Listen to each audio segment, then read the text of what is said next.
بغیر کسی تاخیر کے اس جائزے کا آغاز کرتے ہیں۔ آج ہم اس انتہائی دلچسپ مبینہ بیک چینل سفارتکاری کی گہرائی میں جائیں گے جو ایران اور امریکہ کے درمیان ہوئی ہے۔ ہم ان تمام عالمی کھلاڑیوں کی بساط اور ان کی پس پردہ چالوں کو سمجھنے کی کوشش کریں گے جو اس وقت عالمی سیاست میں ہلچل مچا رہی ہیں۔ اس پیچیدہ صورتحال کو بہتر انداز میں سمجھنے کے لیے ہم اپنا جائزہ ان حصوں میں تقسیم کریں گے۔ سب سے پہلے بیک چینل تجویز، پھر ایران کی نفسیاتی حکمت عملی، امریکہ کے لیے اس صورتحال سے نکلنے کا راستہ، خلیجی ممالک کی الجھن اور آخر میں اسرائیل کا غیر متوقع کردار۔ تو چلیں سب سے پہلے اس بیک چینل تجویز اور اس اہم واقعے کی بات کرتے ہیں جس نے پوری صورتحال کا رخ موڑ دیا۔ یہ تصور کرنا مشکل نہیں کہ جیسے ہی یہ خبر سامنے آئی کہ پاکستان کے ذریعے ایک سفارتی لفافہ امریکہ پہنچا ہے، عالمی سطح پر تیل کی منڈیوں میں ایک دم سے شدید کمی واقع ہو گئی۔ یہ اس بات کا واضح ثبوت ہے کہ مارکیٹ ان سفارتی اشاروں کو کتنی باریک بینی سے دیکھ رہی ہے اور ذرا سی خبر کیسے عالمی معیشت کو ہلا کر رکھ دیتی ہے۔ اور ذرائع کے مطابق یہ کوئی عام تجویز نہیں تھی، یہ پاکستان کے بیک چینل سے ہوتے ہوئی سیدھا اس وقت کے امریکی صدر کی میز تک پہنچی۔ اس کا نتیجہ کیا نکلا؟ اس نے فوری طور پر جنگ کے اعلانات کو عارضی طور پر روک دیا۔ دراصل اگر غور کیا جائے تو کوئی بھی فریق مکمل تباہ کن جنگ نہیں چاہتا، ہر کوئی تباہی سے بچنے کے لیے پس پردہ کوئی درمیانی راستہ تلاش کر رہا ہے۔ اب آگے بڑھتے ہیں اور دوسرے حصے یعنی ایران کی نفسیاتی حکمت عملی اور ان کے مذاکرات کے فن کا جائزہ لیتے ہیں۔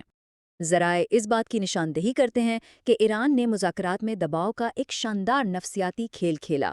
انہوں نے پہلے امریکہ کے تمام 10 مطالبات کو یکسر مسترد کر کے شدید تناؤ اور مایوسی کی فضا قائم کی، اور پھر بالکل اچانک 3 مطالبات مان لیے۔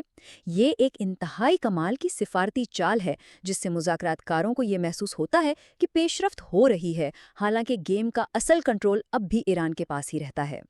لیکن اس ساری سفارتی ہیر پھیر کے دوران ایک بات بالکل واضح ہے، ایران اپنی 3 ٹھوس شرائط پر ذرا برابر بھی سمجھوتا کرنے کو تیار نہیں ہے۔ یہ شرائط کیا ہیں؟ معاشی پابندیوں کا فوری خاتمہ، جس کی یورپ بھی حمایت کر رہا ہے، آپ نائے ہرمز جیسے انتہائی اہم عالمی تجارتی راستے پر اپنا مکمل کنٹرول، اور ضمانتیں اور ماضی میں ہونے والے نقصانات کا مالی معاوضہ، یہ ان کی حتمی لکیر ہے۔ اب ان کے حتمی مقصد کو سمجھنے کے لیے ذرائع ہمیں ایک زبردست تصور سے متعارف کرواتے ہیں جسے شمالی کوریا کی حکمت عملی کہا جاتا ہے۔ اس کا لب لباب یہ ہے کہ کوئی ملک بظاہر یہ وعدہ کر لے کہ وہ ایٹم بم نہیں بنائے گا، لیکن اس وعدے کی آڑ میں وہ خاموشی سے اپنے روایتی ہتھیاروں اور فوجی طاقت کو بے پناہ بڑھا لے، اور دنیا اس عمل میں مداخلت بھی نہ کر سکے۔ اور جو چیز اس موازنے کو واقعی سنسنی خیز بناتی ہے وہ یہ دعویٰ ہے کہ ایران کا یہ حربہ شمالی کوریا سے 1000 گنا زیادہ مہلک ثابت ہو سکتا ہے، کیونکہ ایران کے پاس پہلے سے ہی ہائپر سونک، کروز میزائل اور ڈرونز کا ایک بہت بڑا اسلحہ خانہ موجود ہے، اور ساتھ ہی آبنائے ہرمز کا اسٹریٹجک کنٹرول بھی۔ یعنی یہ صرف ایک حکمت عملی کی نقل نہیں بلکہ اسے ایک انتہائی خطرناک سطح پر لے جانے کی تیاری ہے۔ چلیں اب تیسرے حصے کی طرف رخ کرتے ہیں، امریکہ کے لیے اس صورتحال سے نکلنے کا راستہ اور سیاسی کامیابی کی تلاش۔ یہ بات بالکل صاف ہے کہ ایک مکمل جنگ کسی بھی بڑی عالمی طاقت کے طویل مدتی مفاد میں بالکل نہیں ہے، چاہے وہ چین کی سپلائی چینز کی تباہی کا ڈر ہو، یورپ کا معاشی خلل یا روس کے مفادات۔ عالمی سطح پر سپلائی چین ٹوٹنے اور معیشت کے ڈوبنے کا خوف امریکہ پر بے پناہ دباؤ ڈال رہا ہے کہ وہ اس جنگ سے بچنے کا کوئی پرامن اور باعزت راستہ تلاش کرے۔ جنگ کا مطلب سب کے لیے معاشی موت ہو سکتی ہے، اور سفارتی ناکامی کی سرخیوں سے بچنے کے لیے تجزیہ کاروں کا ماننا ہے کہ ٹرمپ انتظامیہ کے لیے یہ راستہ بہت پرکشش ہو سکتا ہے کہ وہ ایران کے ایٹم بم نہ بنانے کے وعدے کو مان لیں۔ اس طرح وہ دنیا کے سامنے سینہ تان کر ایک فاتحانہ تقریر کر سکیں گے کہ انہوں نے ایک بہت بڑا خطرہ ٹال دیا ہے۔ یہ ایک ایسی زبردست سیاسی کامیابی ہے جس کی انہیں اس وقت اشد ضرورت ہے۔ اس عالمی بساط پر اگلا قدم ہے چوتھا حصہ، خلیجی ممالک کی الجھن اور اپنی معیشت کا تحفظ۔ ذرائع نشاندہی کرتے ہیں کہ ایران نے یہاں بھی پہل کی، اور ان کے وزیر خارجہ نے سعودی عرب، قطر اور کویت جیسے کم از کم 5 سے 6 اہم خلیجی ممالک سے براہ راست رابطے کیے۔ ان رابطوں کا بنیادی مقصد مستقبل کے تعلقات کو استوار کرنا اور اعتماد کی فضا بنانا تھا۔ وہ یہ باور کروانا چاہتے ہیں کہ ایران خطے میں استحکام لانا چاہتا ہے۔